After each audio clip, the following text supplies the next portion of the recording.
Muy buenos días a todos y a todas. Por favor, acompáñenme a sentarse. Muchas gracias. Bueno, el día de hoy vamos a dar el informe de seguridad.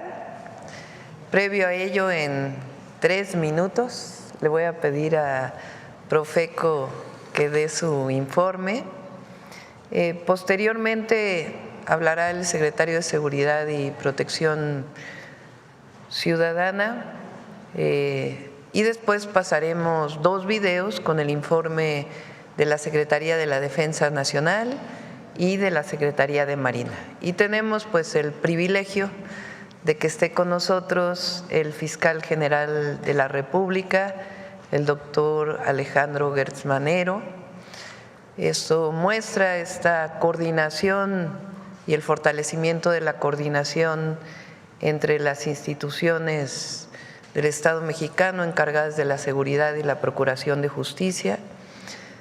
Ha estado en el Gabinete de Seguridad una representación de la Fiscalía General de la República desde que llegamos. Hay autonomía de la Fiscalía como establece la Constitución, pero eso no implica que no haya coordinación. Muchas gracias, doctor, por estar con nosotros.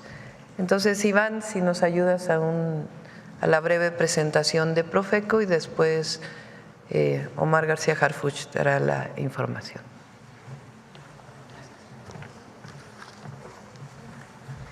Muchas gracias. Con su permiso, señora presidenta, muy buenos días a todas y a todos. En la Procuraduría Federal del Consumidor nos colocamos siempre del lado de la población consumidora para cuidar la equidad y el trato justo que debe prevalecer entre proveedores y consumidores. Vamos a presentar, en este periodo analizamos 24 productos de una canasta referencial en los distintos establecimientos a nivel nacional, verificando que estos se mantengan estables en comparación con el Índice Nacional de Precios al Consumidor publicado por el INEGI y que estos se mantengan por debajo de los 1,039 pesos. En esta gráfica, la que sigue, por favor, gracias, podemos observar que la diferencia entre la canasta más cara y la más barata de las monitoreadas es de 250 pesos, registrando una ligera variación en los precios comparados con la semana anterior. Con base en el muestreo y el monitoreo realizado en el periodo del 14 al 18 de octubre y basándonos en la regionalización del Banco de México, aquellos establecimientos donde se encontraron los precios altos fueron Zona Centro, La Comer, sucursal El Olivar en Álvaro Obregón, en la Ciudad de México, con un precio de 941 pesos con 80 centavos. Zona Centro Norte, Chedraui, sucursal Altozano Morelia, en Morelia, Michoacán, con un costo de 989 pesos con 60 centavos. Zona Sur, en Chedraui Selecto, sucursal Mérida, en Mérida, Yucatán, con un precio de 993 pesos con 70 centavos. Y en Zona Norte, S-Mart, sucursal Fuentes Mares, en la ciudad de Chihuahua, con un costo de 1,002 pesos con 48 centavos. Ahora bien, los precios más bajos por zona estuvieron ubicados: Zona Centro Norte, Walmart, sucursal Mil Cumbres, en Morelia, Michoacán, 812 pesos con 30 centavos. Zona Centro, Chedraui, sucursal Cuernavaca, Flores Magón, en Cuernavaca, Morelos, con 760 pesos 90 centavos. Zona Sur, Bodega Aurrerá, sucursal Ciudad Industrial, en Centro, Tabasco, 757 pesos 40 centavos. Zona Norte, Bodega Aurrerá, sucursal Aeropuerto, en la ciudad de Chihuahua, 725 pesos con 20 centavos. Ahora, adelante por favor. Escuchando la preocupación reciente de muchas personas sobre el precio del huevo, presentamos este reporte especial. Tenemos registrado que el paquete de 18 piezas de huevo blanco se ha vendido en un promedio semanal de 52 pesos con 46 centavos. Y desde el mes de junio de este año, el comportamiento de su precio no ha presentado variaciones considerables.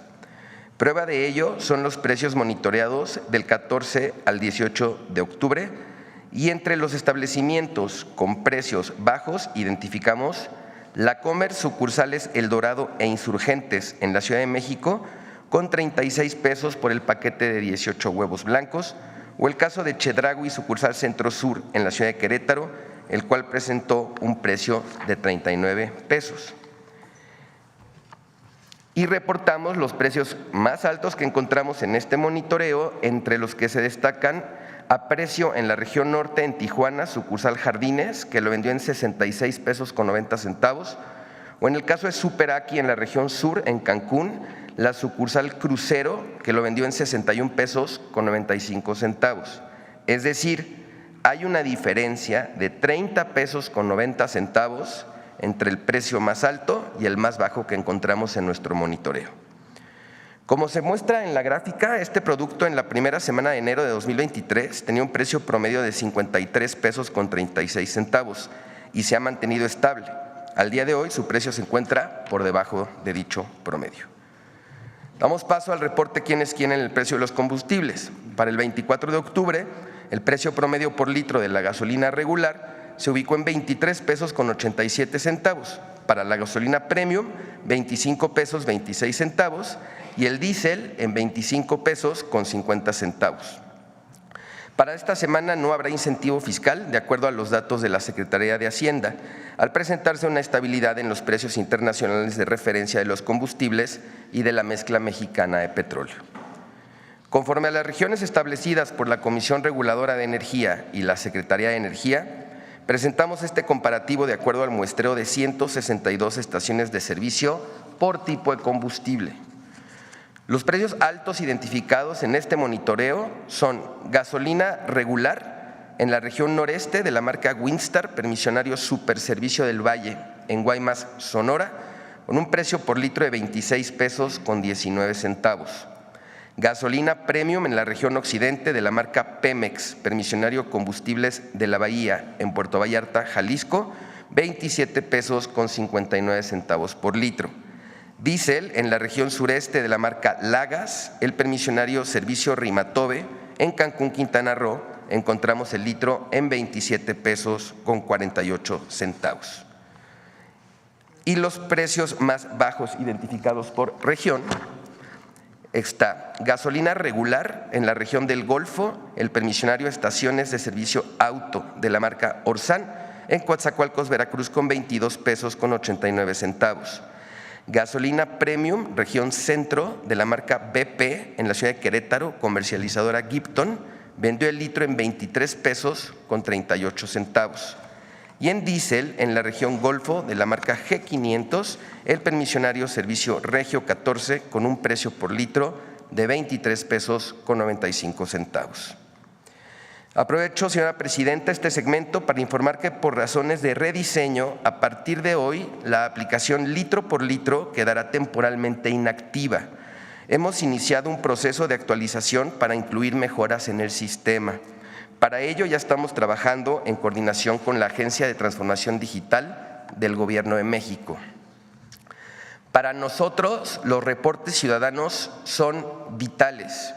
Es por ello, y en tanto la aplicación sea habilitada nuevamente, estaremos recibiendo sus quejas por cualquier probable anomalía en las estaciones de gasolina, en los canales @atenciónprofeco en X, al correo denunciasgasolina@profeco.gov.mx y al teléfono del consumidor 5568-8722 y al 800-468-8722.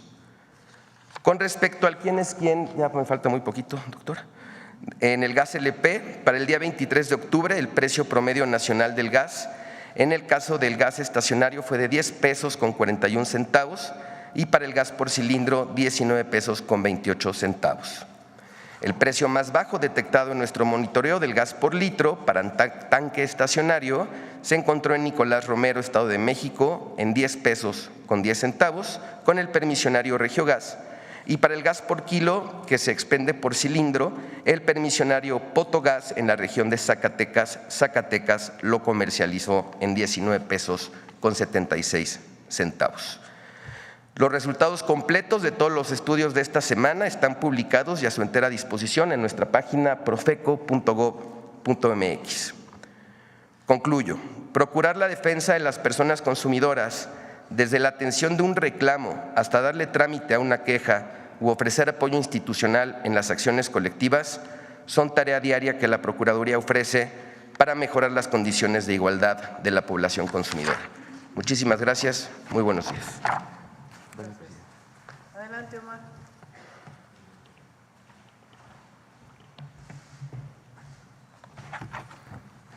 Con su permiso, Presidenta.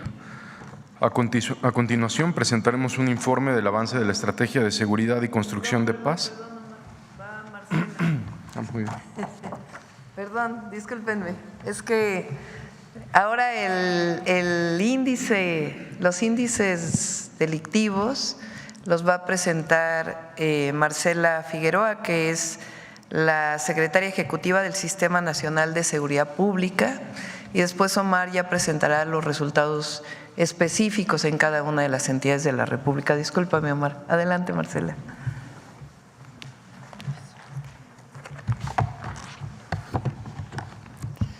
Muy buenos días a todas y a todos. Con su permiso, Presidenta, el día de hoy vamos a informar sobre la incidencia delictiva a nivel nacional. Me ponen la primera gráfica, muchas gracias. En lo que respecta a la tendencia histórica de víctimas de homicidio doloso en el país, de acuerdo al análisis de enero de 2015 al 28 de octubre de 2024, es decir, al día de ayer, podemos identificar lo siguiente. En esta gráfica podemos ver que entre 2015 y 2018 teníamos una tendencia ascendente en el número de homicidios dolosos en el país. Sin embargo, gracias a la estrategia de construcción de paz implementada por el gobierno del presidente López Obrador, esta tendencia comenzó a descender desde la primera mitad de 2019 y se ha mantenido hasta este 2024. En la gráfica se puede ver claramente cómo en febrero de 2019 se registró un promedio de 100.9 homicidios dolosos diarios en el país, y este octubre de 2024, los 28 días que estamos contando, ya en la administración de la presidenta, la doctora Claudia Sheinbaum Pardo, y contando los datos preliminares del día 1 de octubre hasta el 28 de octubre, se registra un promedio diario de 75.3 homicidios. Es decir, que entre 2019 y 2024 hay una reducción del 13.4% en el número diario de víctimas y una disminución del 25.4% en el promedio diario entre febrero de 2019, que fue el punto más alto a este último mes.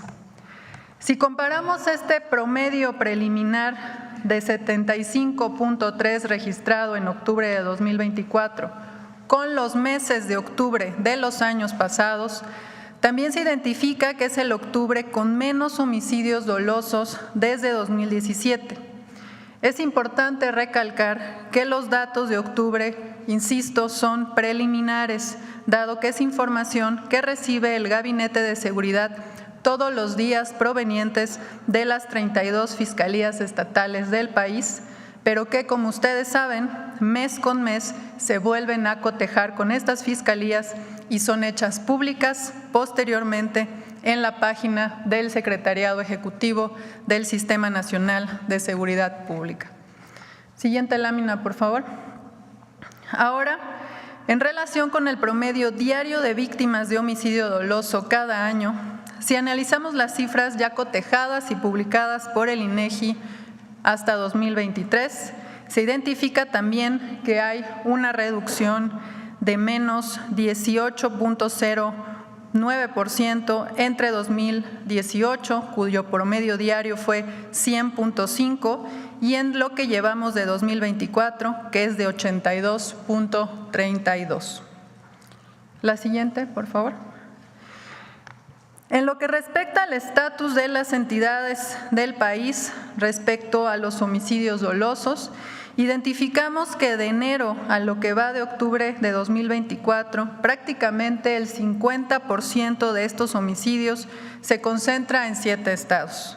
Estos son Guanajuato con 10.3%, Baja California 8%, Estado de México, Chihuahua, Jalisco, Guerrero y Nuevo León.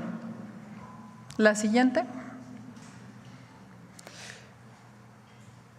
Como también es sabido y ha sido reportado e informado por el Gobierno de México y derivado de una pugna entre dos grupos rivales de la delincuencia organizada, el número de homicidios dolosos en el estado de Sinaloa ha incrementado durante los meses de septiembre y octubre. En esta gráfica podemos ver todo el año 2024 cómo era muy estable la tendencia de homicidios dolosos y fue en la tercera semana de septiembre que hubo este incremento que se ha registrado en el estado de Sinaloa.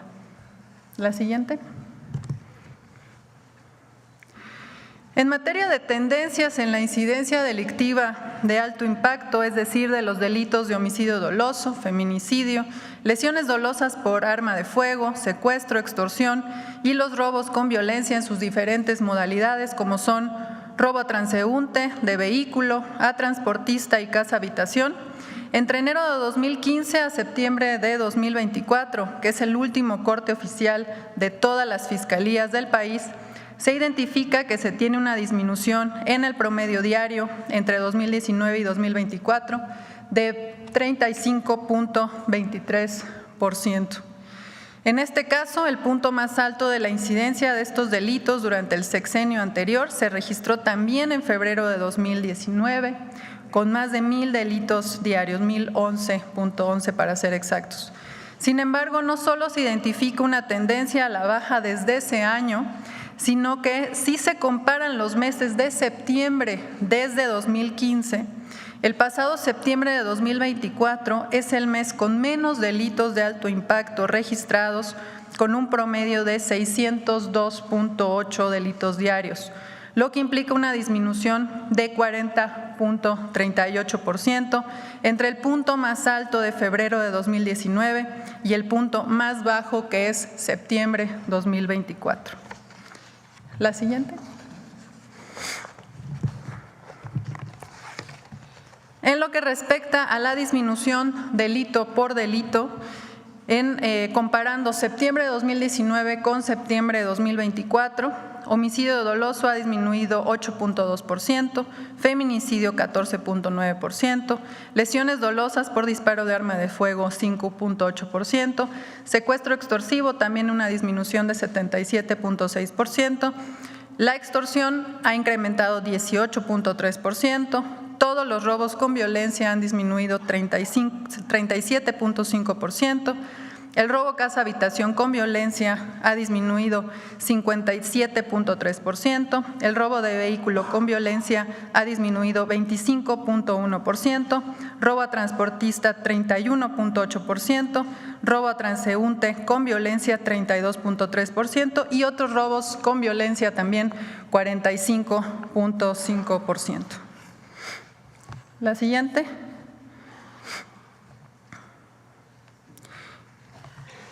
En estas láminas lo que podemos ver son las tendencias en la incidencia de estos mismos delitos de alto impacto. Lo que podemos ver es que de 2015 a 2018 prácticamente todos los delitos, homicidio doloso, feminicidio, lesiones dolosas por arma de fuego, secuestro y extorsión, iban en una tendencia ascendente. La línea que podemos ver de fines de 2018 es el inicio del gobierno del presidente López Obrador, y ahí podemos ver que prácticamente también a partir de ese momento todos los delitos vienen con una tendencia descendente: homicidio doloso, feminicidio y lesiones por arma de fuego. En lesiones por arma de fuego, ahí sí podemos ver que si bien la tendencia es descendente, en el último mes también se registró un importante incremento. La siguiente. Lo mismo podemos identificar en las tendencias de robos con violencia. Todos los robos, a excepción de casa-habitación, todos iban en incremento en el periodo 2015-2018 y todos actualmente desde el gobierno del presidente López Obrador a la fecha registran una tendencia descendente. La siguiente.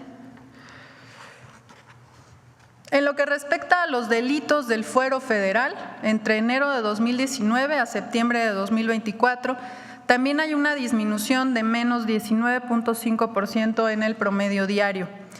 En los delitos del fuero federal, el pico más alto también se tuvo al inicio de 2019 con 353.5 delitos promedio diario, y este septiembre de 2024 cerró con un promedio diario de 202.9 delitos, que implica una reducción de 42.6% en el promedio diario y que también representa el promedio más bajo desde 2015. Sin embargo, también podemos apreciar que la tendencia de estos delitos ha sido constante, si bien a la baja, pero ha sido constante a través de los últimos años. La siguiente.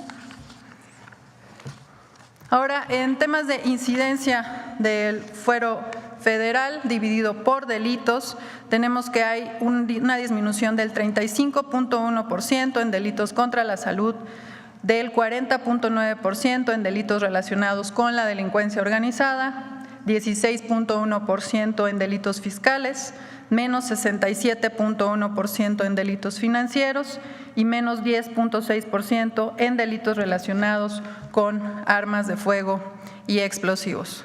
La siguiente. En cuanto a la percepción de inseguridad en el país, como saben, y acá mismo en la mañanera se informó la semana pasada, el INEGI dio a conocer los resultados de la Encuesta Nacional de Seguridad Pública Urbana ENSU, que se hace de forma trimestral. Esta tuvo su nivel más bajo desde que se realiza, registrando un 58.6% de personas que dicen sentirse inseguras contra 76.8% que se tenía en el primer trimestre de 2018, es decir, una reducción de 18.2 puntos porcentuales. Para finalizar, la siguiente. En esta misma encuesta y en lo relacionado con el nivel de confianza en las autoridades, podemos ver que el Ejército sigue manteniendo un alto nivel de confianza entre la población, con 83.8%, casi 2 puntos porcentuales más que en 2018. Lo mismo la Marina, que alcanza en este trimestre un 89.2%, la institución de mayor confianza, y que incrementó 2.6%. La Guardia Nacional con 75.6%, las policías estatales con 57% de confianza, un incremento de casi 6% entre 2018 y 2024, así como las policías municipales que han aumentado la confianza en un 7.47%, registrando 51.3% de confianza entre la población. Esto sería por mi parte en cuanto al informe de incidencia delictiva. Muchas gracias. Permiso. Gracias, Marcela. Ahora sí, Omar.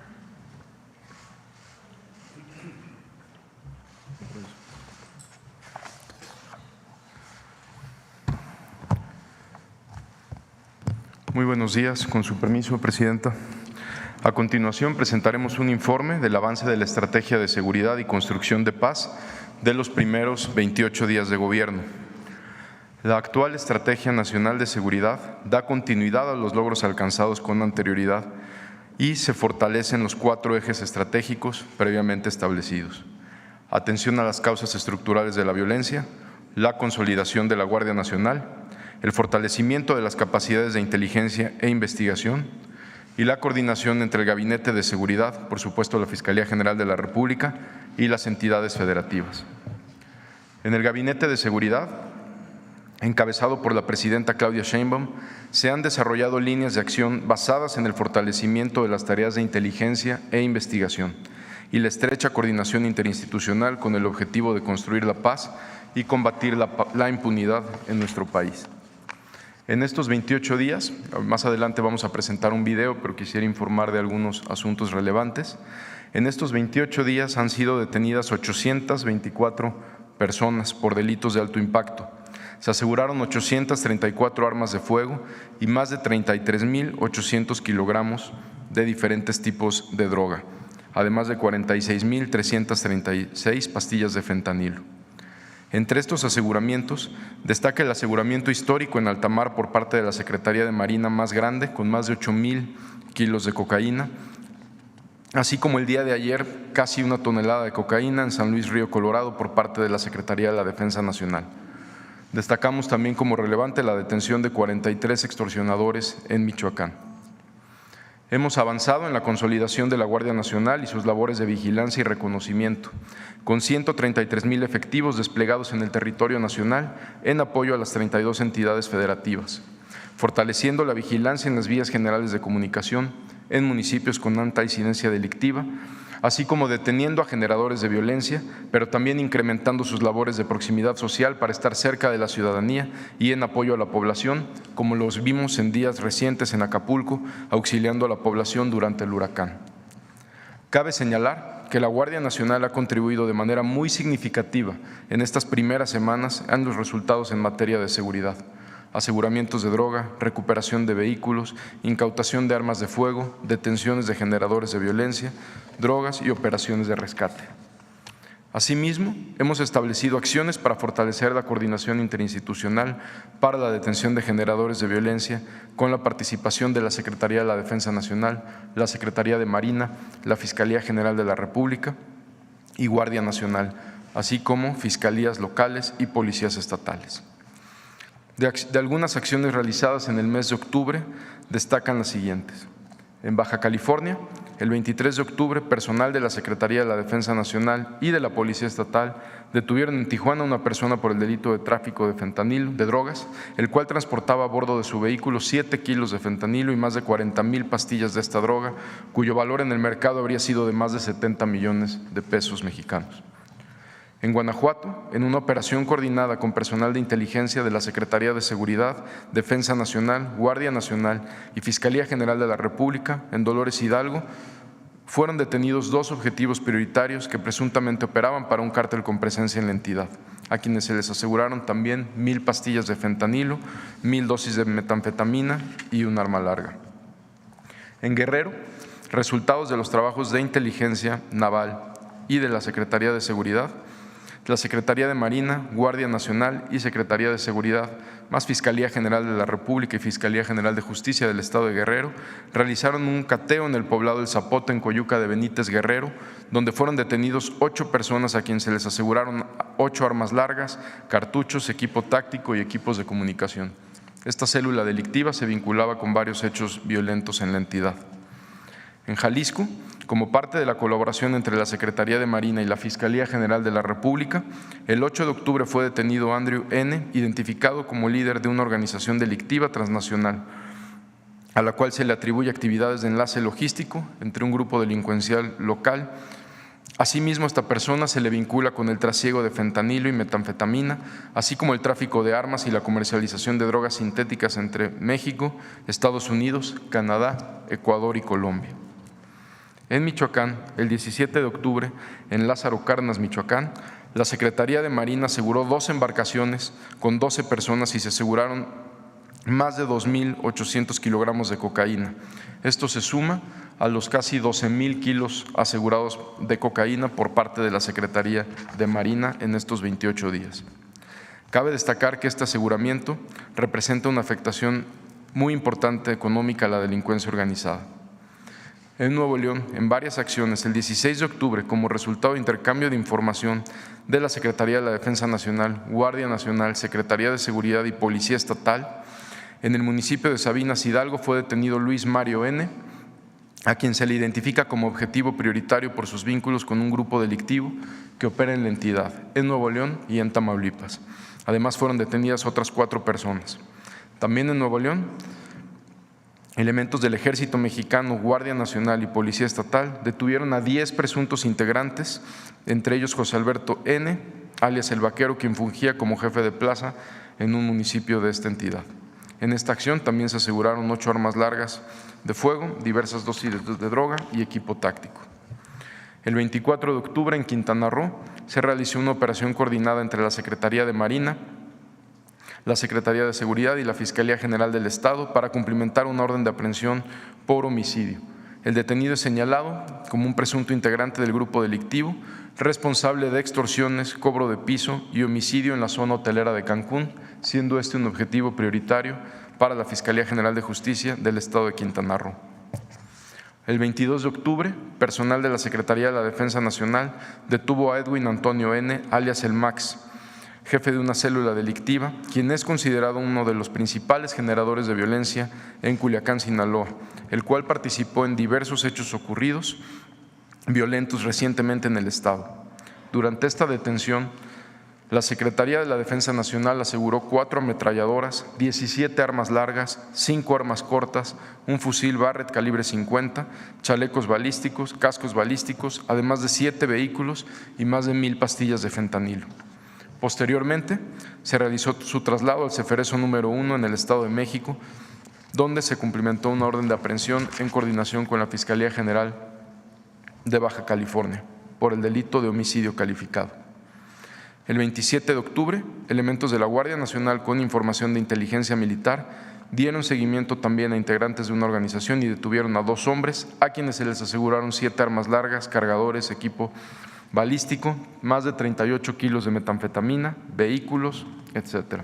En otro evento, también en Culiacán, el 10 de octubre, elementos de la Fiscalía General de la República con la Secretaría de la Defensa Nacional catearon un inmueble donde aseguraron 7 kilos más de fentanilo, así como equipo táctico. En Sonora, el 14 de octubre, el 14 de octubre se realizó un cateo donde fue detenido Jesús Adrián N. y Jesús Policarpio N. Este último cuenta con orden de aprehensión por homicidio calificado y era considerado por el gobierno de Sonora como generador de violencia. El 6 de octubre, resultados del trabajo de inteligencia y de la colaboración de la Secretaría de la Defensa Nacional y la Fiscalía General de Sonora, fue detenido Javier Feliciano N. y Jesús Carmelo N., integrantes de una célula delictiva. Cabe señalar que Javier Feliciano es uno de los principales generadores de violencia en Sonoita, quien cuenta con una orden de detención en los Estados Unidos por el delito de narcotráfico.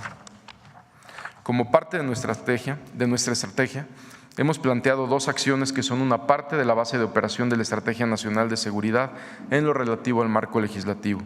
Son normas constitucionales y legales que la señora Presidenta nos ha indicado establecer para que contemos con los cimientos necesarios y con ello podamos fortalecer las capacidades de planeación y coordinación para las atribuciones de investigación de la Secretaría de Seguridad y Protección Ciudadana. La reforma al artículo 21 constitucional. Se brindará la capacidad a la Secretaría de Seguridad para generar investigaciones que permitan coadyuvar con la Fiscalía General de la República en la investigación de delitos y cumplimiento de órdenes de aprehensión, siempre bajo la conducción del Ministerio Público Federal. Además, permitirá la coordinación con las Fiscalías Generales de Justicia de las entidades federativas. Y también la Ley del Sistema Nacional de Investigación e Inteligencia en materia de seguridad pública, el cual es un mecanismo de coordinación de las instancias de seguridad que permite la vinculación de las instituciones de seguridad con la Fiscalía, por supuesto, General de la República, las fiscalías estatales y las policías locales. Muchas gracias. Adelante los videos.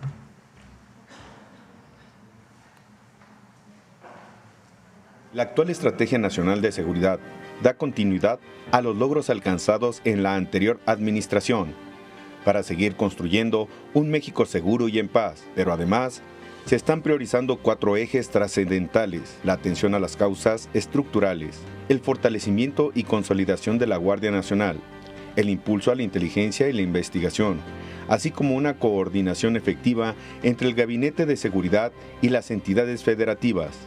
Con estos ejes, el gobierno federal avanza hacia un país más justo y seguro, lo cual se refleja en este primer informe de resultados en materia de seguridad. En estos primeros días de la administración, se reorientó el despliegue nacional con el objetivo principal de proteger a la población y sus bienes y generar su confianza mediante la disminución de delitos de alto impacto, para que ésta pueda realizar sus actividades cotidianas en un ambiente de tranquilidad, paz y seguridad. Para lo anterior, se incrementaron las actividades de inteligencia y coordinación interinstitucional en todo el territorio, mediante una estrategia gubernamental conjunta que tiene como principales elementos la reorientación del despliegue de 246.250 efectivos pertenecientes a la Guardia Nacional y Fuerzas Armadas, dirigiendo su esfuerzo a los estados con mayores índices delictivos. El fomento de la denuncia ciudadana y el incremento de las actividades de proximidad social. Independientemente de estas acciones nacionales, a partir de un diagnóstico, el Gabinete de Seguridad identificó las zonas con mayor incidencia delictiva y aquellas que presentan desafíos en seguridad, para concentrar en ellas esfuerzos durante los primeros 100 días. Así, se establecieron áreas prioritarias de atención en los 10 municipios prioritarios con altos índices delictivos enfocados en reducir su incidencia. Además, se dio especial atención al municipio de Culiacán, Sinaloa, debido a la pugna interna entre dos facciones de un grupo delictivo. Se focalizaron esfuerzos en el área de frontera Comalapa, Chiapas, donde prevalecen conflictos de carácter social. Se atendió la problemática generada por grupos delictivos que afectan la producción y comercialización del limón en Michoacán, y se enfrentó con determinación la incidencia delictiva del robo al transportista en las carreteras federales.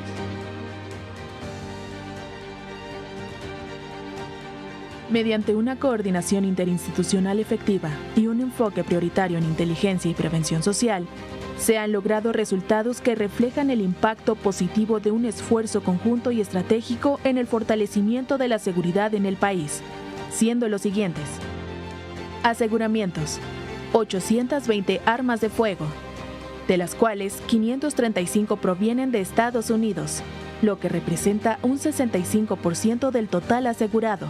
El resto corresponden a otros países. La principal vía de entrada de todo este armamento al país es a través de nuestra frontera norte.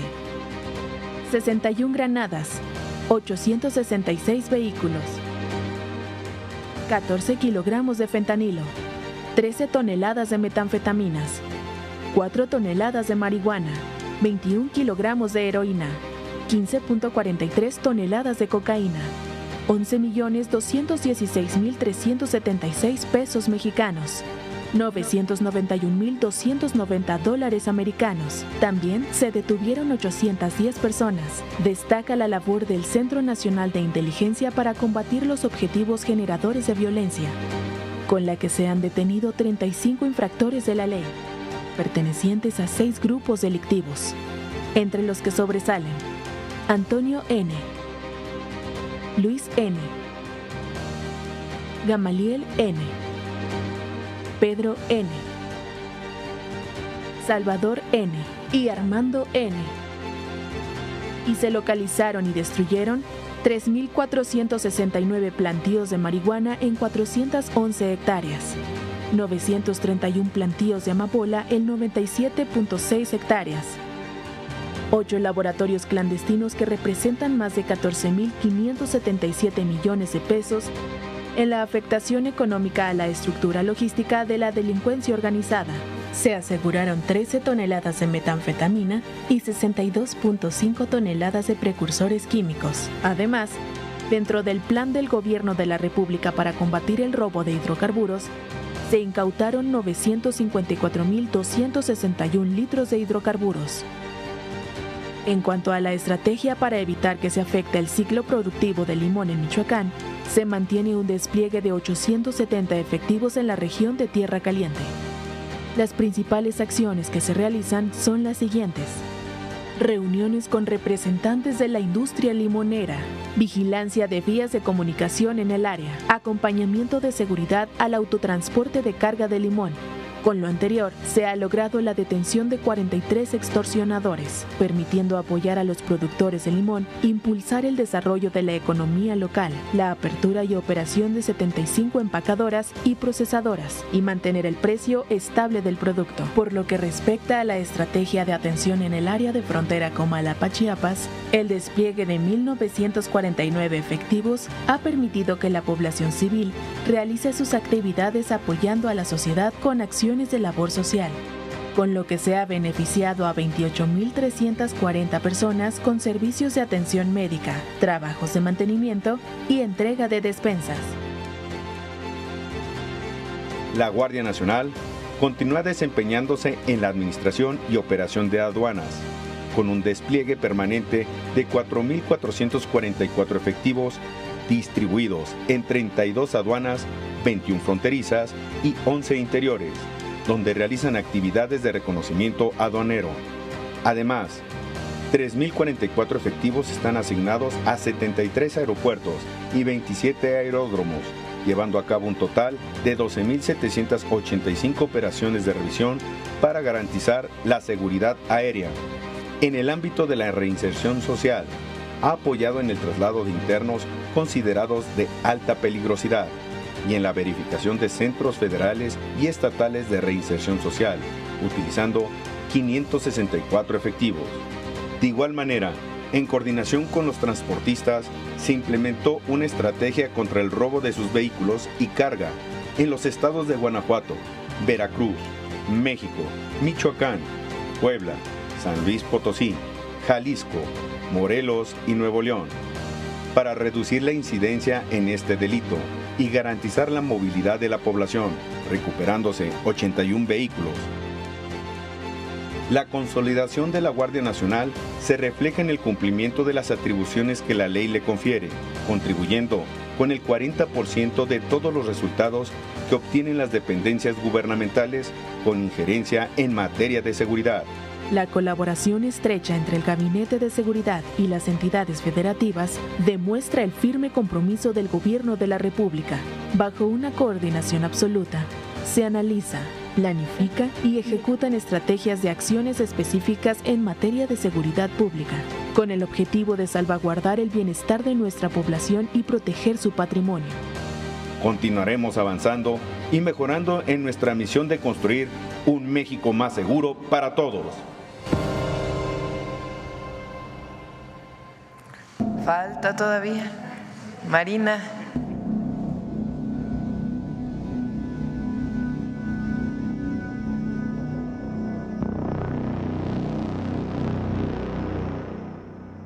Informe de seguridad de la Secretaría de Marina del 1 al 25 de octubre de 2024. La Armada de México, del 1 al 25 de octubre, como parte de las acciones que forman parte de la Estrategia Nacional de Seguridad, ha logrado los siguientes resultados. Se han decomisado 65 armas largas y 47 cortas, 307 cargadores, 20.372 cartuchos, 2 granadas, 106 vehículos y 9 embarcaciones, además de 2.810 kilogramos de marihuana, 13.027 kilogramos de metanfetaminas, 11.945 kilogramos de cocaína, 66.997 pesos mexicanos y 257 personas detenidas. En labores de erradicación, se han logrado eliminar 10 plantíos de marihuana en un área total de 33.673 metros cuadrados. En cuanto a laboratorios clandestinos, fueron desmantelados 5, así como aseguradas 22.6 toneladas de sustancias y precursores químicos. También se detectaron e inhabilitaron 16 tomas clandestinas, logrando asegurar 32.785 litros de combustible. Destaca de estas acciones el decomiso llevado a cabo por la Secretaría de Marina a través de la Armada de México en funciones de guardia costera el 18 de octubre, en el que el personal naval, en una operación considerada la más grande en materia de aseguramientos en la mar, logró decomisar aproximadamente 8.361 kilogramos de carga ilícita y 8.700 litros de combustible. Asimismo, fueron detenidos 23 presuntos transgresores de la ley y aseguradas 6 embarcaciones.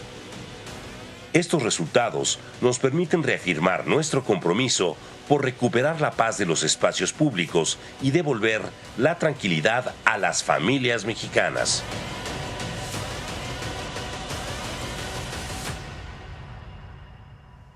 Gobierno de México. Bueno, vamos a abrir a preguntas y antes de irnos vamos a pasar otros 2 videos que también son muy importantes, del plan DN3 y el plan Marina en octubre y sus resultados. Bueno, vamos aquí.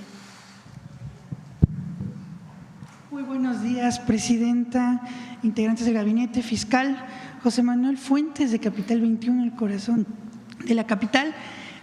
Como primer tema, ayer el ministro Juan Luis González Alcántara Carrancá dio a conocer un proyecto de resolución sobre la acción de inconstitucionalidad en donde planea pues modificar de que no se dé la elección de jueces, juezas, magistrados y magistradas, se mantendrá en la elección de ministros y del Tribunal de Disciplina, pero pues estas modificaciones las hace el ministro o pretende hacerlas por los amparos que presentó el Partido Acción Nacional, el Partido Revolucionario Institucional y el Movimiento Ciudadano. Saber su opinión, doctora, porque hay expertos constitucionalistas que dicen que esto pues realmente son razones políticas. Saber su opinión, doctora. Bueno, primero lo hemos dicho aquí y hay que revisar todo el marco jurídico de nuestro país. Los partidos políticos no tienen personalidad jurídica para presentar amparos por cambios constitucionales. Segundo, la Corte no puede ser legisladora. Es decir, se presenta una propuesta en donde están legislando frente a amparos de personas morales que no tienen personalidad jurídica, partidos políticos. Vamos a esperar a la votación de la Corte, a ver cómo votan. No sé cuándo vayan a votar, creo que es la próxima semana o esta semana. Pues vamos a esperar el resultado de la votación, porque los ministros, las ministras de la Corte conocen lo que estoy diciendo. Todos los profesionistas del derecho saben que no es correcta esta propuesta que está presentando este ministro. Entonces vamos a esperar a ver cuál es la votación. Y entonces, bueno, también preguntarle sobre este tema. También se ha dado denuncias dentro del Poder Judicial de acoso hacia las mujeres. Preguntarle en qué va a beneficiar esta ley, porque ya es ley judicial, a las mujeres que sufren acoso por parte de jueces, magistrados, incluso ha estado documentado, doctora. Siempre es condenable cualquier abuso y particularmente los abusos por razones sexuales a mujeres en el ámbito laboral.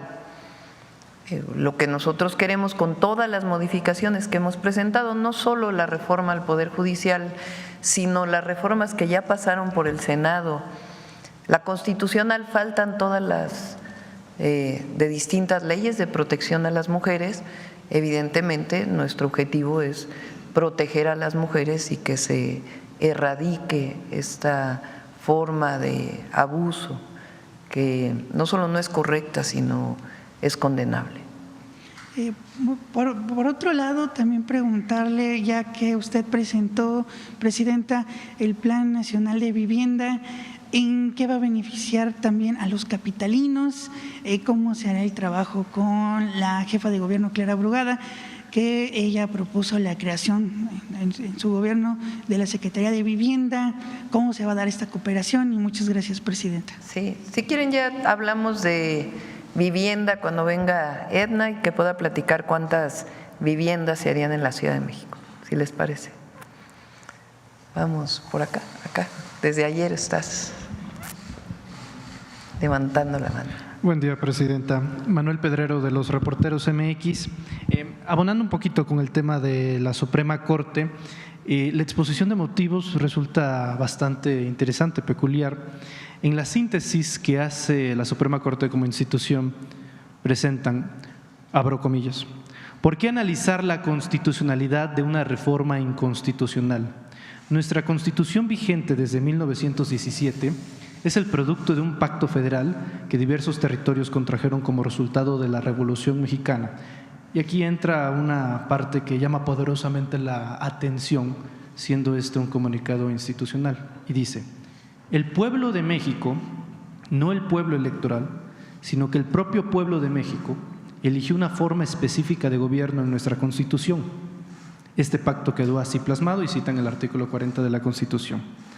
Adicionalmente, en la exposición de motivos del ministro Alcántara Carrancá, él mismo reconoce que en 2007 se determinó que una reforma constitucional no podía ser impugnada a través de una acción de inconstitucionalidad, para luego decir: sin embargo, en una nueva reflexión, se considera que, conforme al desarrollo jurisprudencial, este alto tribunal sí puede meterse a calificar las leyes electorales federales. De tal manera que la propia Corte o el propio ministro reconoce que previamente no se puede echar para atrás ya dentro del marco jurídico, pero ahora de manera pragmática o resultado de alguna voluntad política esporádica y espontánea, ahora sí se quieren meter al tema de la Corte. Agrego, se espera o está dentro de la expectativa dentro de los medios de comunicación que hoy 8 ministros de la Suprema Corte presenten su renuncia. Una renuncia que no va a ser inmediata, sino que vendría hasta el año 2025, y tal cual la casa del pirómano, incendian y luego se van para dejar todo esto. Específicamente en este punto, doctora, ¿cuál es su postura, cuál es su visión? La Constitución de 1917 se ha reformado en múltiples ocasiones. Y en todo el periodo neoliberal, la reforma a la Constitución fue en contra de la nación y en contra del pueblo de México.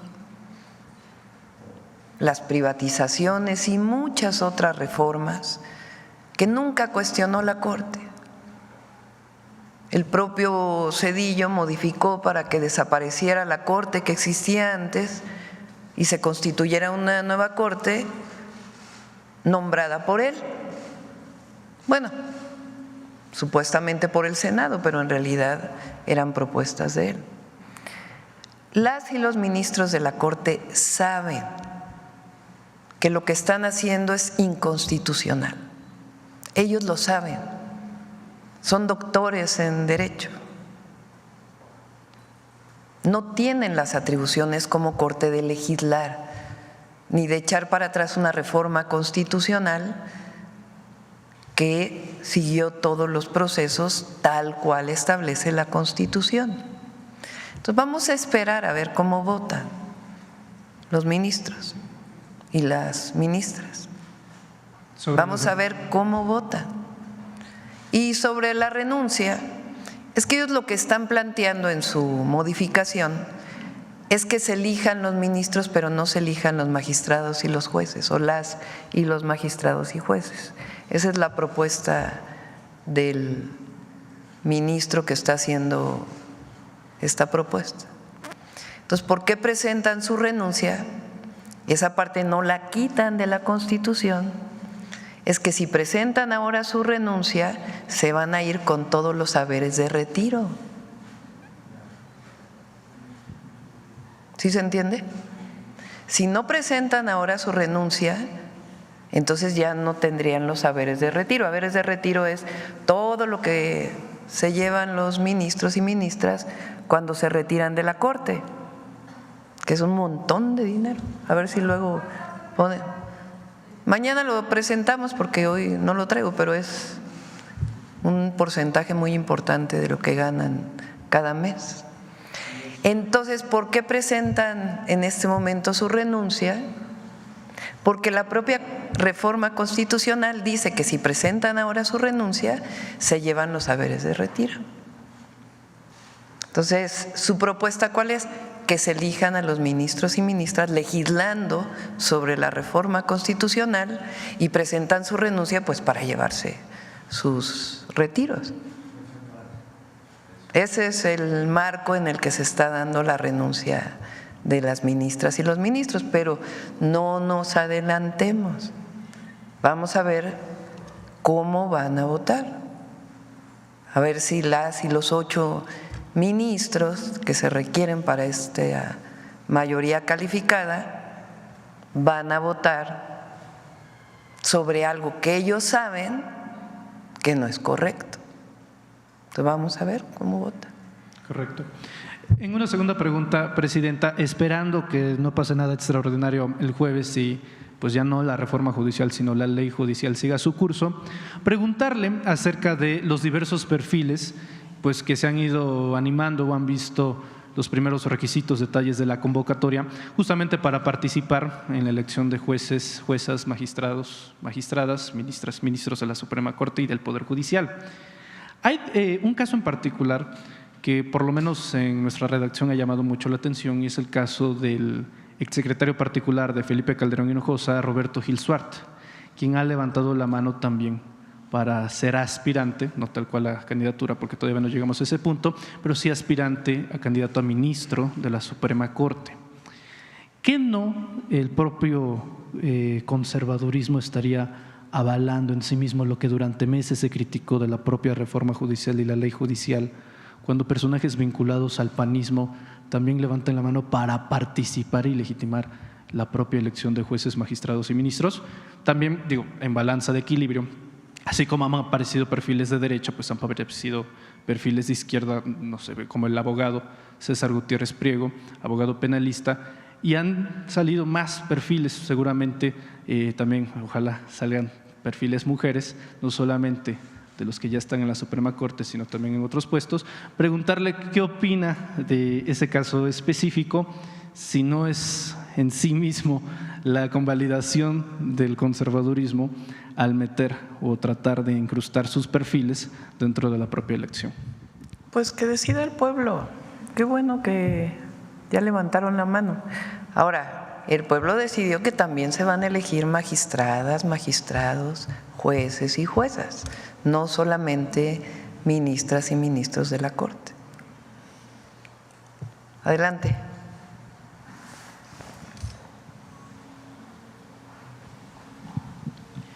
Muy buenos días, señora presidenta. Adriana Santos, de Medios Unidos de Comunicación de Chiapas.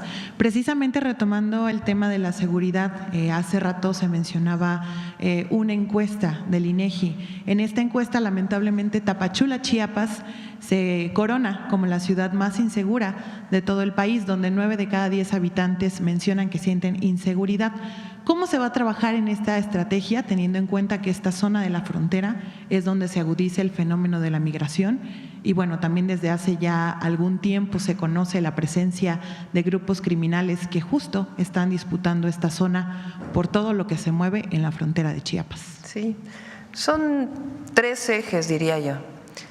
El primero es la atención a las causas. Estamos diseñando con la Secretaria de Gobernación y la Subsecretaría de Prevención de la Secretaría de Seguridad Ciudadana un esquema particular para Chiapas, para poder intervenir desde la perspectiva social. Chiapas es un estado con muchas necesidades y no solo es una estrategia de seguridad con las fuerzas de seguridad, sino también desde la perspectiva social. Entonces estamos trabajando en ello, muy probablemente lo presentemos pronto, pero a partir de noviembre inicia este proceso en el estado de Chiapas. El segundo, planteamos desde la campaña el desarrollo de polos de bienestar en Tapachula. El objetivo es que haya inversión para el desarrollo en Tapachula, de tal manera que sea una frontera que permita la generación de empleos, tanto para chiapanecas y chiapanecos como también para migrantes. Ya hay una serie de planteamientos establecidos y lo platiqué cuando estuvo aquí el presidente Arévalo de Guatemala. Él está de acuerdo, inclusive desde el presidente Andrés Manuel López Obrador había la propuesta para que el tren pudiera pasar no por Tapachula, pero va a llegar a Ciudad Hidalgo, lo conoce muy bien el almirante, él estuvo a cargo del tren transísmico va a seguir la línea K y el objetivo es que incluso pase a Guatemala como parte de un proyecto de desarrollo integral de la frontera sur. Entonces ese es el segundo eje, que va a llevar un poco más de tiempo, pero que lo vamos a realizar. Y el tercero ya son las labores de inteligencia, investigación, de seguridad y de presencia que estamos desarrollando en Chiapas.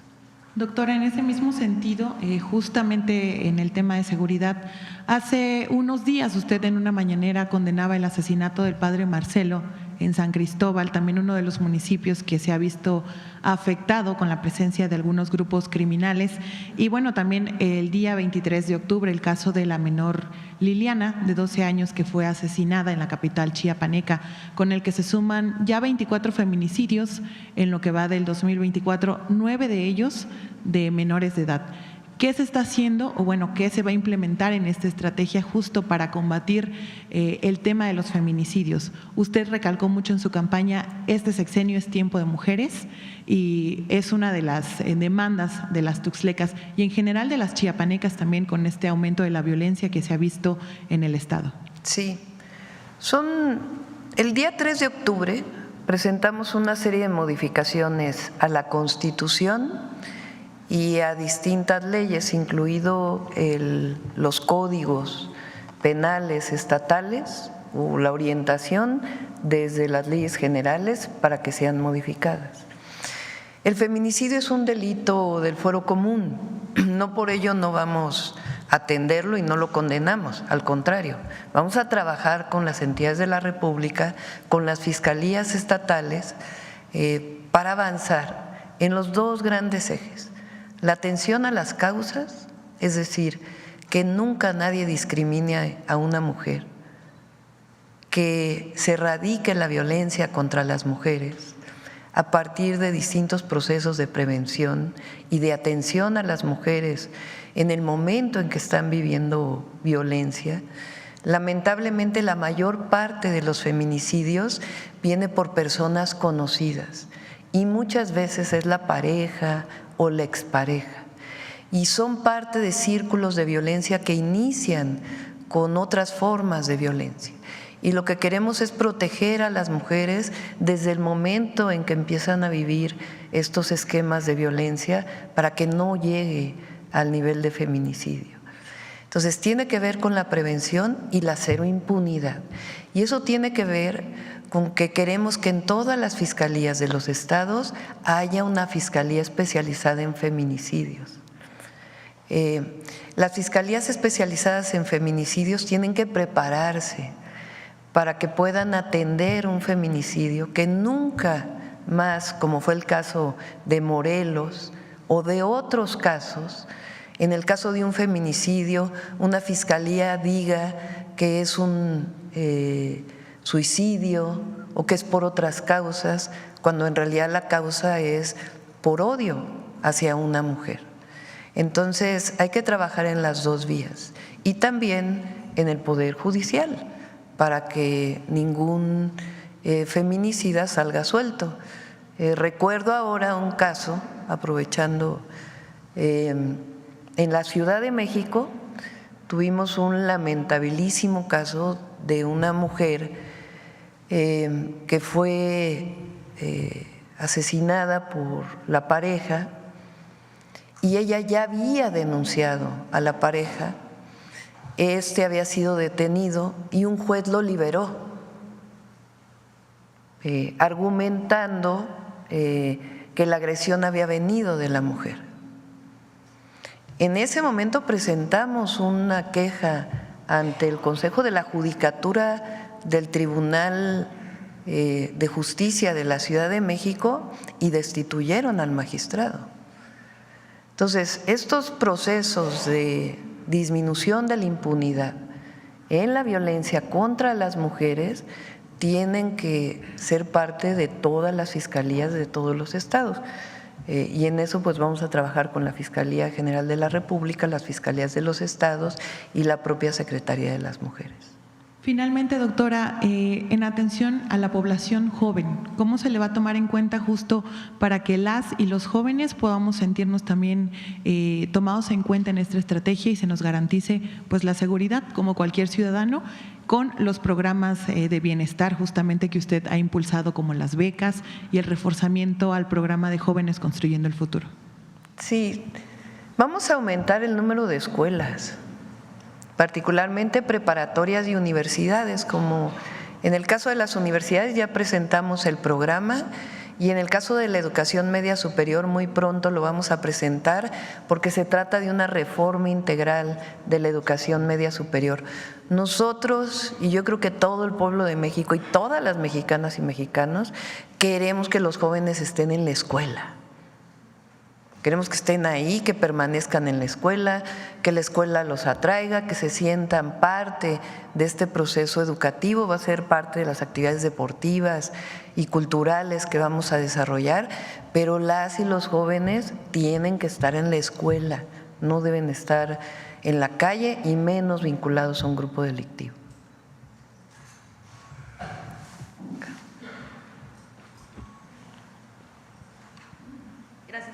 Daniela Escobar, de Proceso. Primero, bueno, aprovechando la presencia del fiscal general de la República, preguntarle sobre pues esta situación de la investigación que llevan a cabo por el caso de Sinaloa. Sabemos que tienen coordinación, de acuerdo a lo que nos han mencionado, con el gobierno de Estados Unidos precisamente para recibir todos los datos que ellos puedan proporcionar, porque entendemos es directamente el enlace o la comunicación que están teniendo. Primero, saber cómo va esta investigación, todos los datos que han aportado y también cómo evalúa todo lo que han dado, sobre todo cuando pues el gobierno mexicano ha dicho que no se ha dado toda la información que se requiere, o tal vez sí, y tal vez ustedes tengan esa información. Gracias. Para empezar.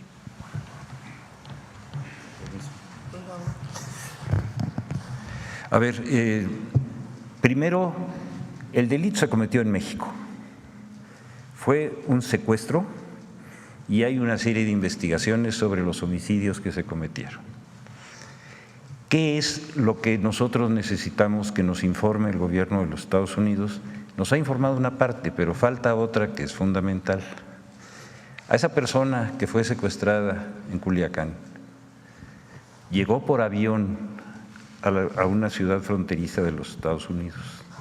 La entrada de cualquier avión y de cualquier persona están reglamentadas de acuerdo con la ley norteamericana y se tiene que identificar el vehículo, que en este caso es el avión, que traía sus matrículas clonadas. Se tiene que identificar fundamentalmente al piloto. ¿Por qué? Porque ningún piloto, ningún avión puede llegar a un aeropuerto fronterizo de los Estados Unidos si no llena una serie de requisitos. Esos requisitos son obligatorios para todos. Eso es lo que les estamos pidiendo, que nos digan por qué llegó en un avión clonado, porque fue clonado en los Estados Unidos. Segundo, por qué no fue detenido el piloto en esas condiciones, porque no hay un protocolo que nos diga cómo entró. Que nos den todos esos datos que son útiles, pero no son fundamentales. Es decir, el secuestro está probado y nosotros tenemos toda la información y se ha hecho pública, usted la conoce, y en ese sentido creo que ellos tienen la obligación de darnos esa información. De todas maneras va a ir saliendo. ¿Por qué? Porque las audiencias de las personas se van a ir desahogando.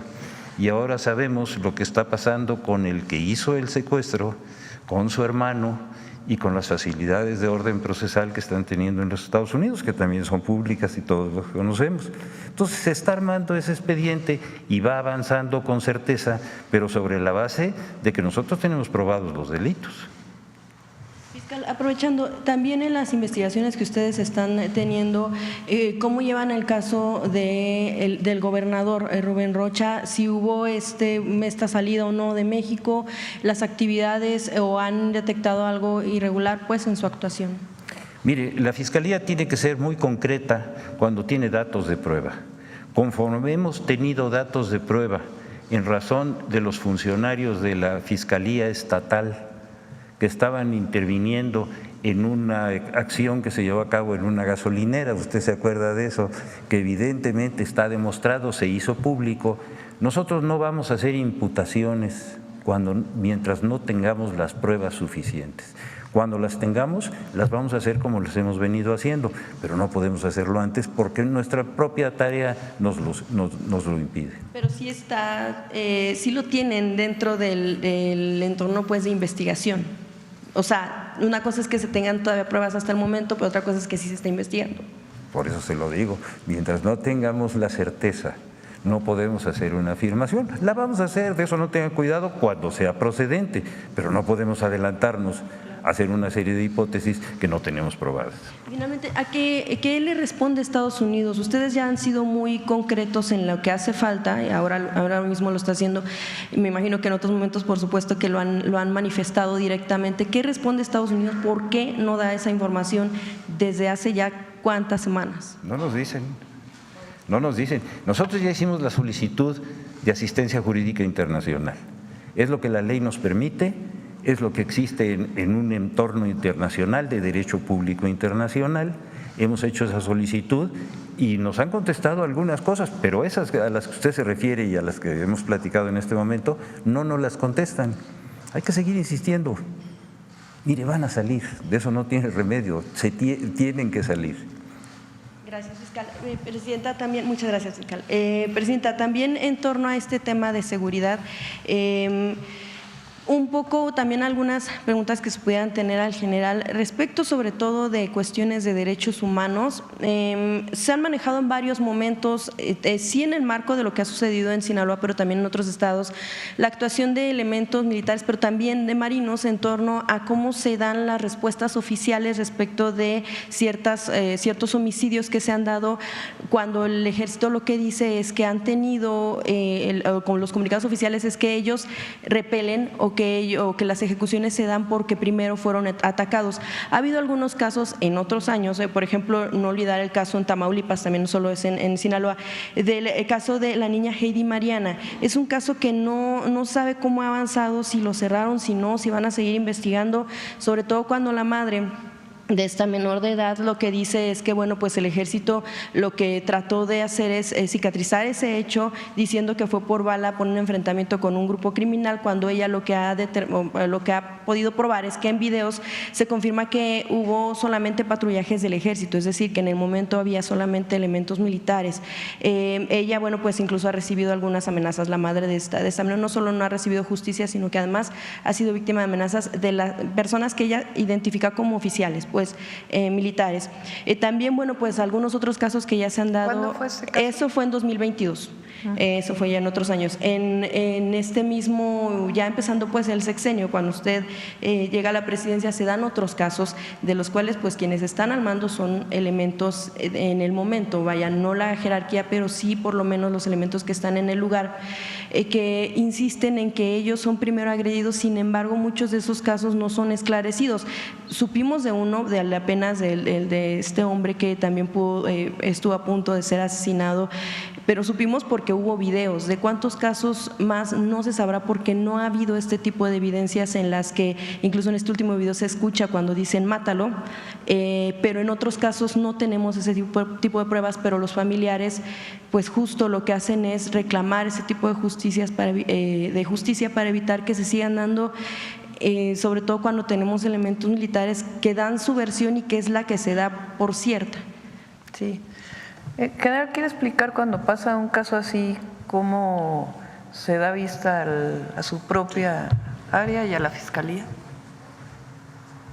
Miren, cuando sucede un evento de esas características, ¿qué es lo que se hace? Bueno, de inmediato se proporciona la información que en el momento se tiene. Esa es la información oficial que da la Secretaría de la Defensa Nacional. Es una información preliminar que se tiene en ese momento. Y también de inmediato se da vista a las fiscalías general de la República en su caso, a las de los estados, y por parte de los delitos del orden militar se investigan también por parte de la Fiscalía General de Justicia Militar.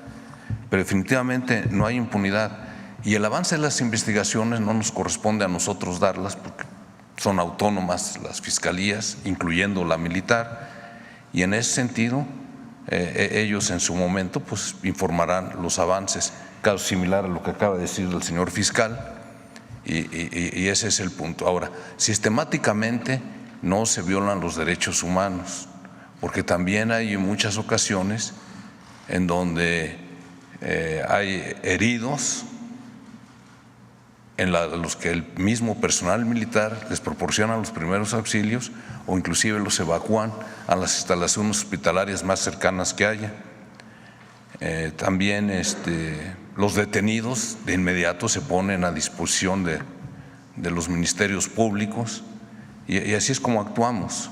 Pero les repito, sistemáticamente no hay una instrucción para que se actúe de manera que esté fuera de la ley. La instrucción que hemos recibido nosotros, y además lo tenemos que hacer por ley, es que actuemos conforme a derecho, apegados al uso nacional, al uso racional de la fuerza y, por supuesto, en especial las instrucciones que he recibido de la señora Presidenta de la República es que no haya impunidad. Eso es lo que tenemos.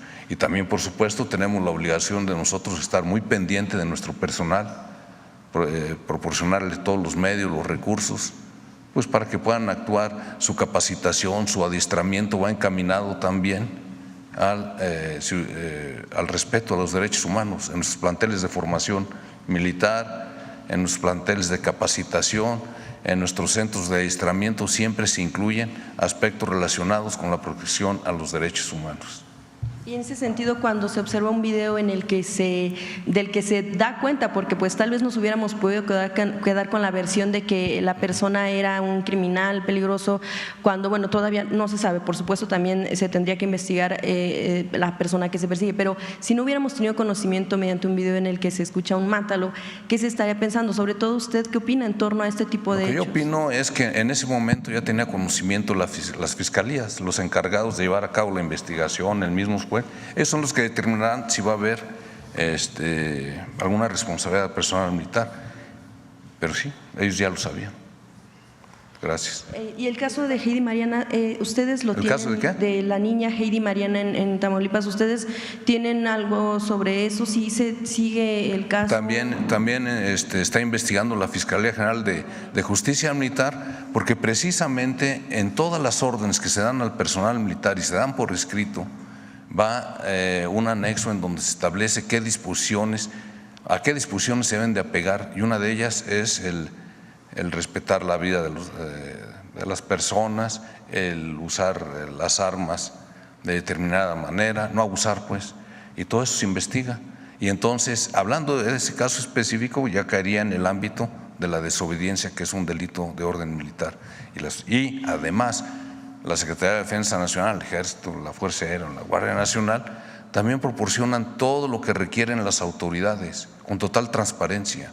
Se les proporciona todo el material, armamento, equipo, vehículos, para que hagan los peritajes que correspondan, y de igual manera, pues también se pone a la disposición de ellos, al personal que participó, no nada más a los involucrados, a los que ellos requieran. Gracias. Yo quisiera agregar en esto algo que creo que es muy importante, sobre todo para la información general. No hay un solo caso, de un enfrentamiento entre militares y civiles con bajas por parte de ambas partes que no se haya iniciado una carpeta de inmediato, independientemente de la investigación que el Ejército tiene obligación de hacer por los delitos militares, por los delitos del orden civil. En todos los casos, de inmediato se ha iniciado la carpeta. Hemos judicializado una gran cantidad de estos casos, tenemos varios militares que están ya en la cárcel, pero lo más importante es que no hay un solo caso que no se haya abierto en ese momento la carpeta, se le haya exigido a las autoridades militares toda la información Se ha solicitado ante los jueces las órdenes de aprehensión o la formal prisión en sus casos, pero pueden ustedes tener la certeza y cualquier información que quieran que les hagamos llegar, la haremos con mucho gusto, de cómo se han iniciado de inmediato todas las carpetas de investigación por los delitos de orden civil, no militar. Ellos tienen la obligación de carácter militar, pero eso sí creo que es importante que lo digamos. Muchas gracias. Nada más para terminar en torno al tema de derechos humanos, ¿qué va a pasar con el censo de personas desaparecidas? ¿Cuándo va a haber una información en torno? ¿Si se va a dar seguimiento a la línea que traía pues el gobierno anterior y cuándo habría un informe al respecto? Sí, se va a dar seguimiento. De hecho, esta metodología que se siguió por parte del Gobierno de México cuando estaba el presidente López Obrador fue una metodología que diseñamos en la Ciudad de México para encontrar a las personas desaparecidas, o en su momento también pusimos la característica de extraviadas, porque a veces no es por motivos de violencia, sino sencillamente por su propia voluntad, pero se cuentan como desaparecidos en las fiscalías porque fueron reportados de esa manera. Esta metodología la vamos a seguir, pero además vamos a reforzar la comisión de búsqueda y también el contacto con distintas organizaciones de madres buscadoras, de familiares de buscadores, para buscadoras y buscadores, porque también hay familiares varones, hombres, para que podamos entrar en contacto con algunos de ellos que sabemos que están haciendo con dolor su búsqueda y que a través de las fiscalías estatales, de la Fiscalía General y de la propia Comisión de Búsqueda debemos apoyarles. Finalmente, nada más rápido, saber cuándo va a venir la Secretaría de Economía para el tema de lo del empresario Ricardo Salinas Pliego por el asunto de los más de 219 millones de dólares que exigen inversionistas estadounidenses que se pague del erario mexicano, sobre todo porque bueno, tenemos algunos datos en un reportaje incluso publicado por Proceso en la edición de este mes. Saber cuándo viene la funcionaria para hablar de este asunto, sobre todo porque sabemos que desde junio sí hubo ya una respuesta de la Secretaría de Economía ante este Centro Internacional de arreglo de diferencias en torno a que emitan un boletín respecto a qué es lo que tiene la Secretaría de Economía frente a esta situación. A ver, por acá. ¿Por el tema qué, perdón? Adelante. Hola, Presidenta. Buenos días. César Huerta, de la revista Polemón.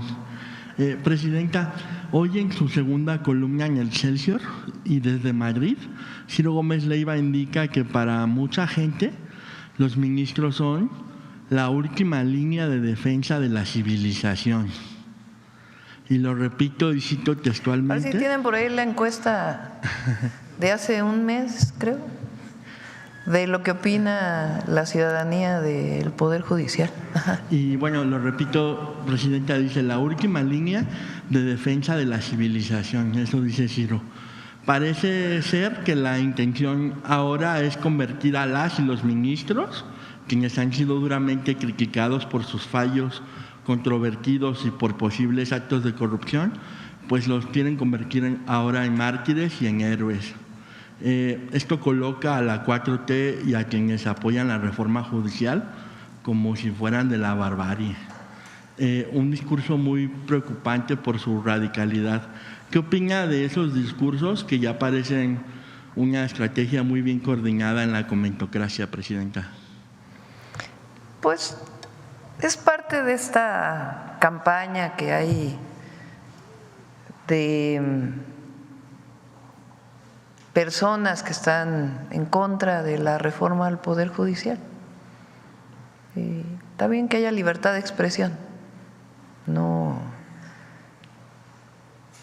qué bueno que diga lo que piensa, porque la gran mayoría del pueblo de México piensa muy distinto. Las últimas encuestas, no he visto alguna en las últimas semanas, pero de las últimas encuestas, un porcentaje mayor del que votó por su servidora, que tuvimos un porcentaje importante de votos, está de acuerdo con que se elijan a jueces, a las y los jueces, magistrados y ministros. Pero además un porcentaje muy alto piensa que hay corrupción en el Poder Judicial. Entonces, qué bueno que se expresen, pero pues es una posición minoritaria. Ahora, lo que pasa a veces en los medios de comunicación es que cuando uno ve los que están a favor y en contra de una posición, que si fueran medios objetivos, pues lo que harían sería balancear, ¿no? Que a lo mejor la objetividad puede, como tal la palabra y lo que significa, tiene sus, digamos, discusiones filosóficas, pero ¿qué debe hacer un medio de comunicación para mostrar la pluralidad de la sociedad? Pues balancear, tener el mismo número al menos de personas que hablan a favor que las que hablan en contra de un tema tan profundo y tan importante como la reforma al Poder Judicial. O sobre el tema de seguridad, que se carga así, pero tremendo a que estamos viviendo el peor momento de la historia, cuando la ciudadanía piensa lo contrario. Si no, no saldrían estas encuestas del INEGI, que hay que seguir trabajando y vamos a seguir dando resultados con la coordinación, así va a ser. Pero es el momento, yo creo, por lo menos en la historia moderna, donde la mayoría de los medios de comunicación tienen una posición mayoritaria en sus editoriales, en sus noticias incluso, y la ciudadanía piensa distinto.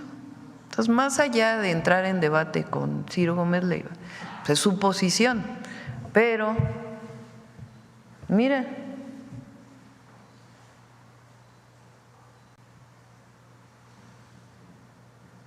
mucha civilidad, así como que mucha civilidad no se ve, ¿no? ¿O cómo? ¿Civilización? Civilización, sí. La última línea. Sí, una civilización pues basada en el régimen de corrupción y privilegios del pasado, ¿no? Esa civilización que muchos todavía defienden. Ahora no sé si tengan por ahí cuánta gente está de acuerdo en que se elijan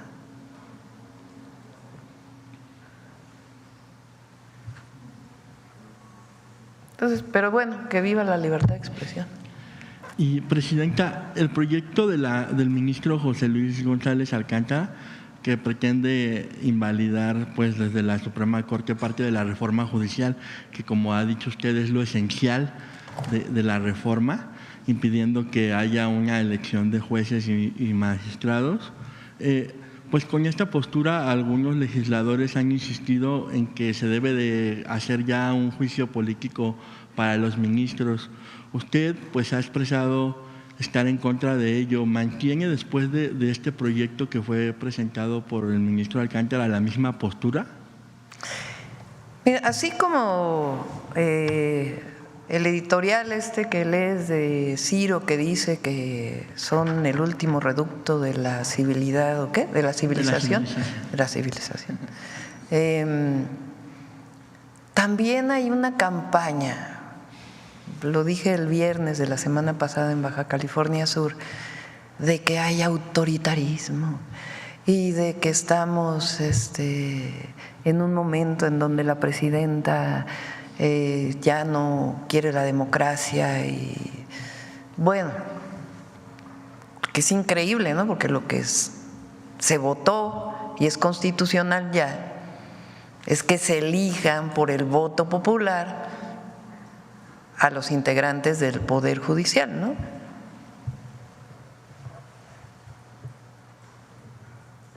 Por elección del pueblo de México, magistrados y jueces del Poder Judicial, 69%.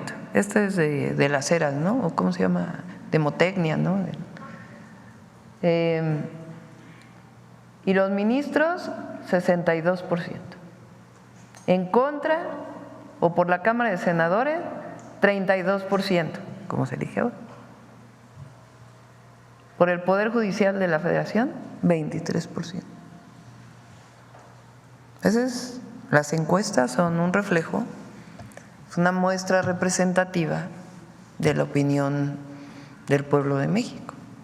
Lo que pasa es que luego se piensa que la opinión pública es lo que se publica en los medios, pero no necesariamente. Aquí hay una encuesta que muestra lo contrario. Entonces, nos provoca también para demostrar que en efecto hay autoritarismo. Pues es muy importante cómo van a votar las y los ministros ahora, porque van a pasar a la historia, ¿eh? Todo servidor público, servidora pública, que servidor público, servidora pública quiere decir estar al servicio del pueblo. Sinónimo. Servidora pública, estar al servicio del pueblo.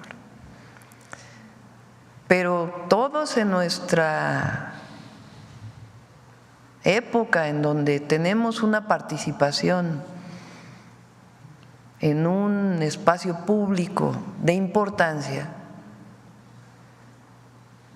nos juzga el pueblo en la historia. Yo dije cuando tomé posesión que al presidente López Obrador, cuando lo desaforaron, él dijo en su discurso: solo falta que a ustedes y a mí nos juzgue la historia.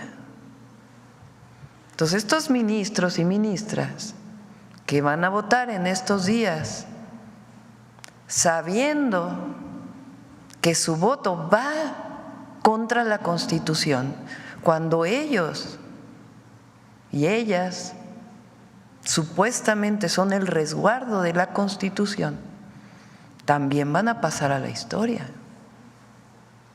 Y también el pueblo va a decir cómo se comportaron en un momento de transformación tan importante para el país. Y otra vez,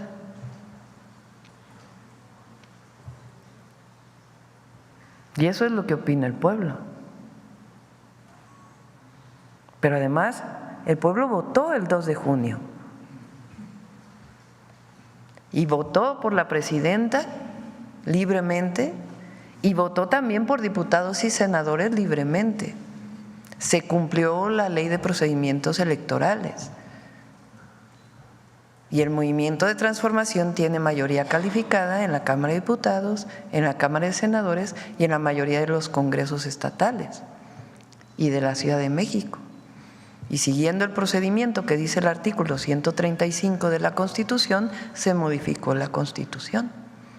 Y el pueblo de México quiere que los ministros, magistrados, jueces, se elija por el pueblo.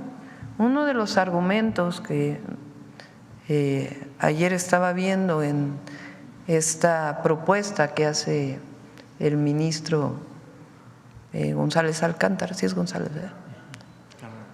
Carranca. Carranca. González Alcántara Carranca. Juan Luis González Alcántara Carranca. Dice que es que se va a votar por muchos jueces y que el pueblo se va a confundir.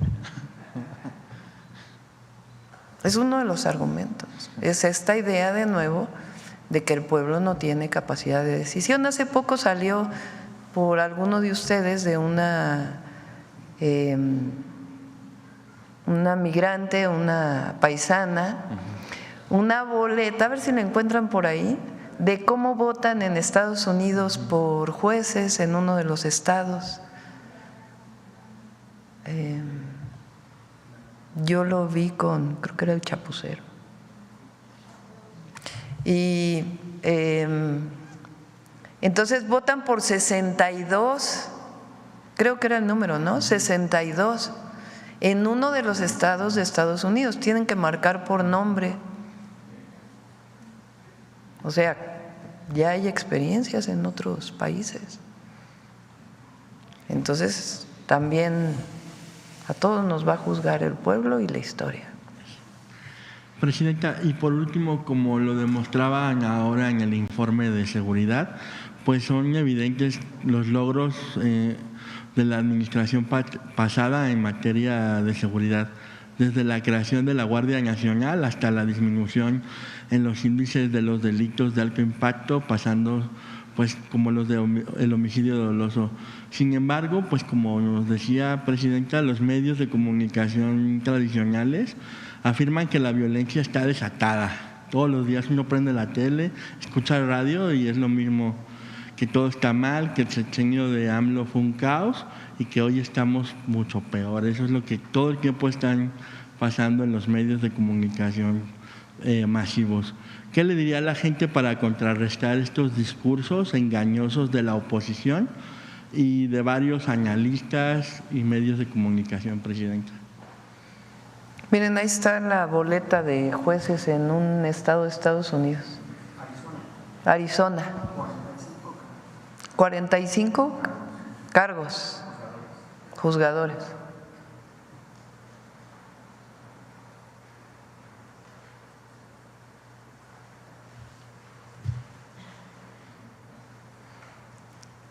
Y la violencia. A ver, pone otra vez la gráfica de la ENSU.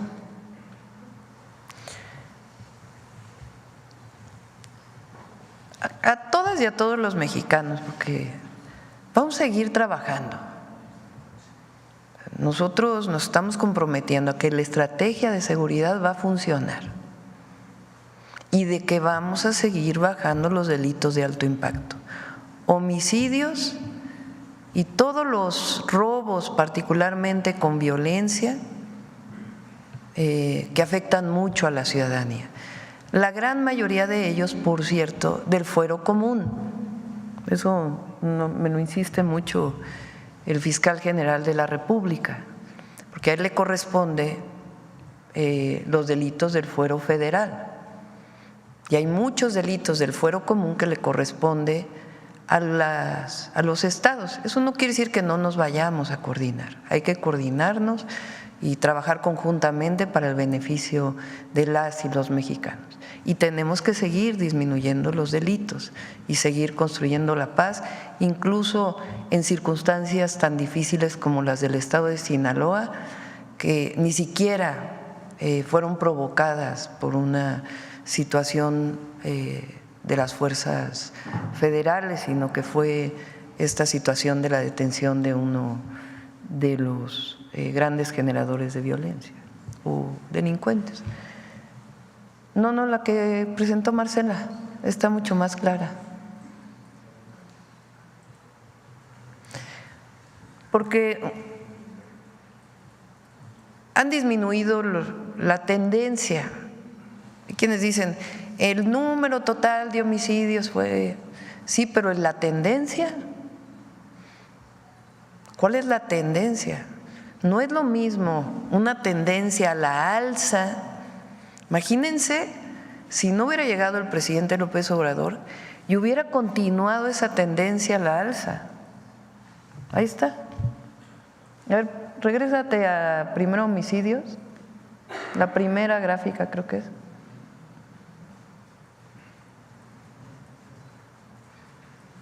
No, la anterior. La anterior. La anterior. Ahí está. En las anteriores presentaciones de seguridad se presentaban las gráficas de otra manera. ¿Qué hubiera pasado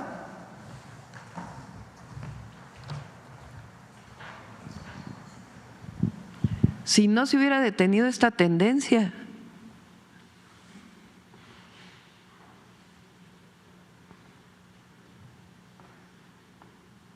Sí, en efecto, todavía el 2019 fue un año muy difícil. De hecho, el número más alto es uno de los meses del 2019. Pero después hay una disminución. Entonces, esta tendencia, que cualquier matemático sabe que esta pendiente es negativa y esta pendiente es positiva, si la pendiente hubiera seguido siendo positiva, pues entonces imagínense dónde estaríamos. Entonces hay una disminución y lo que queremos pues es bajarla todavía más, que continúe la pendiente hacia abajo, negativa. Entonces, eso se da cuenta la ciudadanía, porque el INEGI, que es una institución autónoma de mucho prestigio nacional e internacional, hace una encuesta y pregunta, ahora sí la ENSU, de esta misma,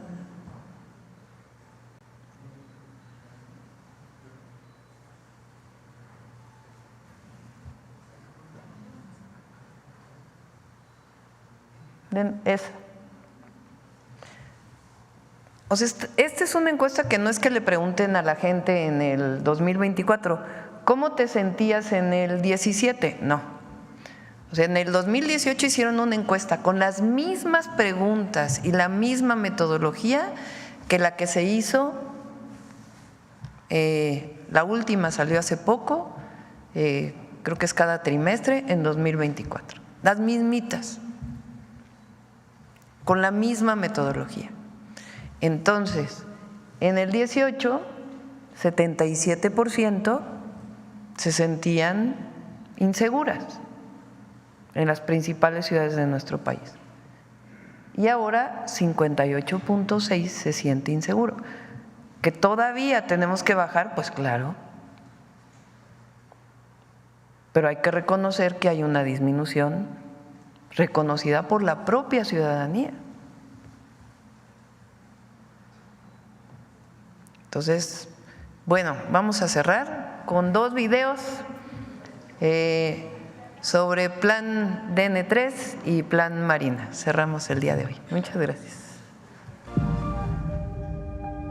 Con la misión de auxiliar a la población civil en casos de emergencia, a fin de evitar o aminorar el efecto destructivo de eventos de origen natural, la Secretaría de Marina Armada de México lleva a cabo acciones en materia de protección civil mediante el Plan Marina. Durante la presente administración, se ha activado el Plan Marina en sus fases de preparación, prevención, auxilio y recuperación en los estados de Tamaulipas, Veracruz, Tabasco, Campeche, Yucatán, Quintana Roo, Guerrero y Oaxaca, producto de los siguientes eventos: Huracán John, Huracán Milton, Tormenta Tropical Nadine, Tormenta Tropical 11E, Frente Frío número 4 en Coatzacoalcos, Veracruz. Inundaciones causadas por la lluvia en Veracruz, destacando los siguientes apoyos. Se han movilizado a un total de 2.416 elementos navales mediante el empleo de un total de 90 vehículos, 30 embarcaciones y 3 aeronaves. Hasta el momento, se ha hecho la entrega de 1.948 colchonetas y 1.948 kits de aseo personal. Gracias al equipo especializado de apoyo a la población con el que cuenta la institución, tales como nuestras plantas potabilizadoras, se purificaron 347.249 litros de agua. Además de una tortilladora y 3 cocinetas que nos permitieron la preparación de 39.862 raciones calientes. Para las labores de dragado, con el apoyo de 4 excavadoras, un empujador, una retroexcavadora y una bomba DOP 250, se logró la limpieza de 70.520 metros lineales de vialidades, el levantamiento de árboles y la recolección de 358.5 toneladas de basura, así como de 1.840 metros cúbicos de escombros. También se ha llevado a cabo el rescate y evacuación de 2.028 personas. Se han brindado un total de 7.156 consultas médicas. Asimismo, mediante la instalación de los diferentes centros de acopio a lo largo del territorio nacional, se efectuó la recolección y distribución de 45 toneladas de víveres y 19.424 litros de agua recolectados en dichos centros. Con el Plan Marina, refrendamos nuestro compromiso para continuar velando por la salvaguarda de la vida humana en el mar, en el aire y en la tierra. La Marina, siempre cerca de ti. Gobierno de México. ¿Y el DN3? En el mes de octubre se aplicaron los planes DN3C, GNA y Marina con los siguientes resultados. Oaxaca, la depresión tropical 11E provocó inundaciones en 16 municipios, por lo que del 3 al 15 de octubre de 2024 se desplegaron 790 efectivos y 32 vehículos para brindar auxilio a la población. Se entregaron 5.037 despensas y 6.521 litros de agua. Se habilitaron 13 albergues y se brindaron 300 consultas médicas. En el albergue del municipio de Juchitán de Zaragoza se establecieron 3 células de sanidad y 2 comedores comunitarios, sirviendo 540 raciones calientes. Se realizaron labores de desasolve en 109 viviendas y se retiraron 61 árboles, así como 155 toneladas de lodo y escombro, y fueron colocados costales de arena. Guerrero, debido a las inundaciones ocasionadas por el huracán John en Acapulco, el 24 de septiembre al 27 de octubre de 2024 se desplegaron 7.507 efectivos, 14 aeronaves y 249 vehículos, destacando 21 unidades de maquinaria pesada, 52 vehículos volteo y 50 cisternas de agua. Se instalaron 3 cocinas y 6 comedores comunitarios, así como 3 plantas potabilizadoras de agua y 4 tortilladoras. Se distribuyeron más de 173,000 raciones calientes y 881,000 litros de agua, beneficiando a 160 comunidades. Se evacuaron 2.318 personas, se retiraron 73,151 metros cúbicos de lodo y escombros y el desasolve de 1.500 viviendas en las regiones Costa Chica, Costa Grande, Acapulco, Sierra y La Montaña. Veracruz, la tormenta tropical Nadine desbordó los ríos Coatzacoalcos, Acotope y Papaloapan, afectando a 13 municipios. A partir del 19 de octubre de 2024, se desplegaron 8.492 efectivos y 283 vehículos, incluyendo unidades de maquinaria pesada.